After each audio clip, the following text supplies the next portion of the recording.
that we had a small group. We got to go a lot deeper. And I think everyone got something out of this, I hope. Horeb and the piercing of Jesus' side share deep theological and symbolic connections, both pointing to God's provision, judgment, and the outpouring of life-giving sustenance. 1. Both are struck to provide life-giving water. Rock at Horeb, Exodus 7:6. God commanded Moses to strike the rock, and water flowed out to sustain Israel in the wilderness. Jesus' side, John 19:34. When the soldier pierced Jesus' side with a spear, blood and water flowed out, signifying the completed work of redemption and the outpouring of life. This parallel shows that Jesus is the true rock.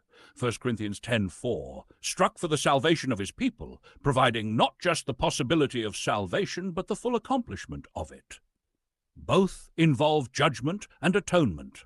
The rock being struck represents a form of judgment, God allowing Moses to strike the rock instead of the people, illustrating substitutionary atonement. Jesus, as the ultimate fulfillment, was struck, pierced, as the one who bore God's judgment on behalf of sinners, fully satisfying divine justice. 3. Both represent the Spirit's outpouring.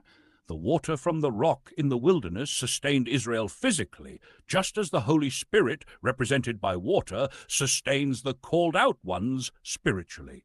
When Jesus' side was pierced, the blood represents atonement, and the water represents the Holy Spirit, who was given after Jesus' death and resurrection. John 7:38-39. 4. Both point to God's presence and accomplished salvation. The rock in the wilderness was the place of God's provision and presence. Jesus, as the Word made flesh, was God's presence among men, fully accomplishing salvation through his death, not merely offering it as a possibility. 5. Speaking to the rock after it has been struck. In Numbers 20, verse 8-12, Moses was later commanded to speak to the rock, but he disobeyed and struck it again, misrepresenting God's plan. The implication is profound. Christ, having already been struck once for sin, does not need to be struck again.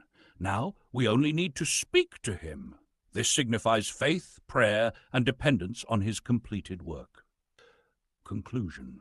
Both events emphasize that life comes through the striking of the rock, and after Christ was struck once, we now come to him through faith, not by any further sacrifice. Just as water flowed from Horeb to sustain Israel, the water and blood from Jesus' side signify the outpouring of salvation and the Spirit, sustaining the called-out ones forever.